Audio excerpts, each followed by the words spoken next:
రవి వాళ్ళ నాన్నగారు మీతో ఏమన్నారు?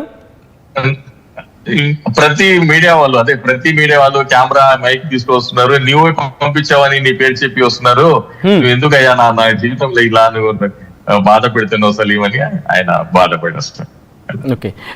చెప్పాడు ఆయన. ఆఫ్ కోర్స్ ఏ తండ్రికైనా కొడుకు జైల్లో ఉంటే బాధే. సో రవి విషయంలో తన మనోవేదన మీతో ఏమైనా పంచుకున్నారా ఆయన?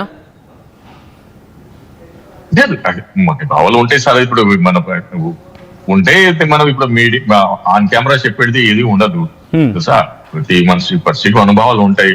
కొడుకు ఉండడు, చెప్పేలాగా వినలేదు అది ఇది అని చెప్తాడు ఆయన. అది మన ఆన్ కెమెరా, అది మోరల్ ఎథిక్స్ కాదు సార్. కానీ ఇక్కడ పాయింట్ ఏముందంటే రవి చేసిన నేరాలకి పబ్లిక్ సపోర్ట్ ఎలా వచ్చింది sir? That is subjectable debatable. నేను అడుగుతాను, ఆ ప్రశ్న కూడా ఉంది. ఆ ప్రశ్నకు సంబంధించి మాట్లాడుకునే ప్రయత్నం చేద్దాం. ఎందుకంటే మీరు ఆయనతో మూవ్ అవుతున్నారు కాబట్టి కొన్ని ప్రశ్నలు పబ్లిక్ నుంచి వచ్చే వాటిని నేను మిమ్మల్ని అడిగే ప్రయత్నం చేస్తాను.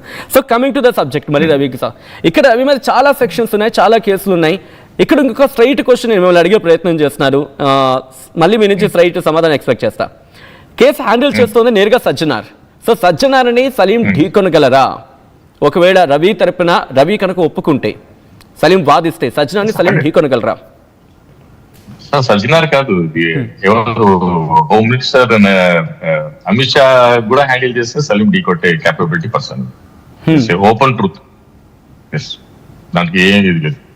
ఎందుకంటే తెలంగాణ పోలీసు శాఖ చాలా కీలకంగా, చాలా ప్రతిష్టాత్మకంగా తీసుకున్న కేసు ఇది.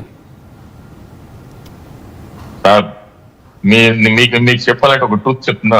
తెలంగాణ పోలీసు మక్కా మసీద్ లో బంబిలాస్ అయితే ఫస్ట్ పట్టినారు 6 ముస్లిమ్స్ స్టూడెంట్స్ ని. వీళ్ళే మరి దాని తర్వాత ఏమంటారు అభినవ్ భారత్ వాళ్ళకి పట్టుకున్నారు. మరి ట్రయల్ అయిన తర్వాత వీళ్ళు కూడా ముద్దాయిలు కాదు, వాళ్ళు కూడా ముద్దాయిలు కాదని రిలీజ్ అయిపోయారు. చెప్పండి, ఇప్పుడు తెలంగాణ పోలీసు ఎక్కడ ఉంది? ఎవరు బంబ్లాస్ చేశారు? మక్కా మసీద్ లో చార్మాడ్ దగ్గర బంబ్లాస్ లో 6 మంది చచ్చిపోయారు, ఫైరింగ్ లో 8 మంది చచ్చిపోయారు. సో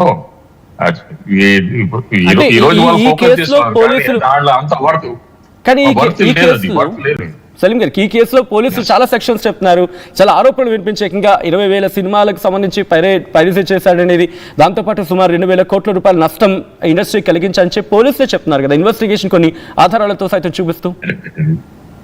వాళ్ళు చెప్పిన మాట కంటే మనము fact of the case, truth of the case వాళ్ళు ఫారెన్సిక్ మనం ఎవిడెన్స్ ఇవ్వాలి కదా. వాళ్ళు చెప్తే అవ్వదు కదా సార్.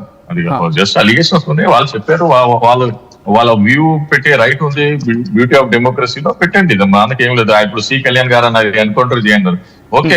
నాకు ఈ రోజు టక్కన్ కరానికల్ ఆయన అన్నారు, ఆయన అలా అన్నారు, మీరు ఏమంటారు అంటే వర్క్ ప్లేస్ వర్డ్ మనతో ఉంటే మనం కన్సిడర్ చేయమా అటువంటి వర్డ్స్ ని అన్నారు.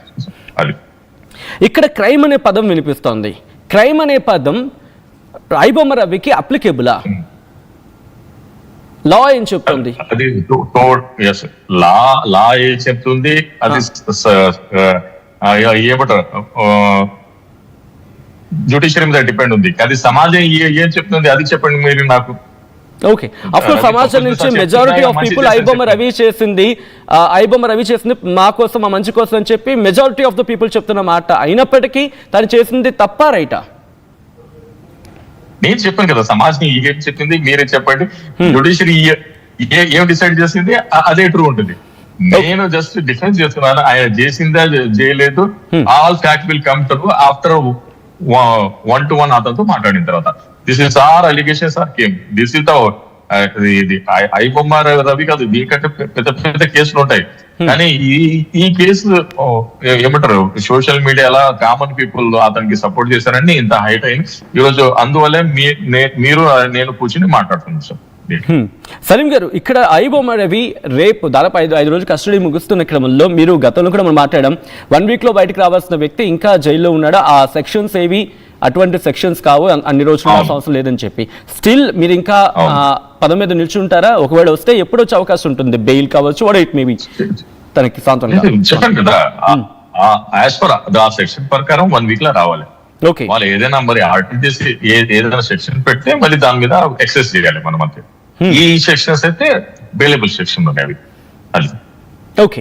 సో మరి పర్టికులర్ గా 420 అని రాశారు. అసలు మెయింటైనబుల్ కాదు, ఎవరు పర్సనల్ పాకెట్ నుంచి ఆయన తీయలేదు కదా. ఓకే, అంటే 420 అప్లికబుల్ కాదా అండి? అసలు 420 అప్లికేబుల్ కాదు అది. రవి 420 కాదా? కాదు, విక్టిమ్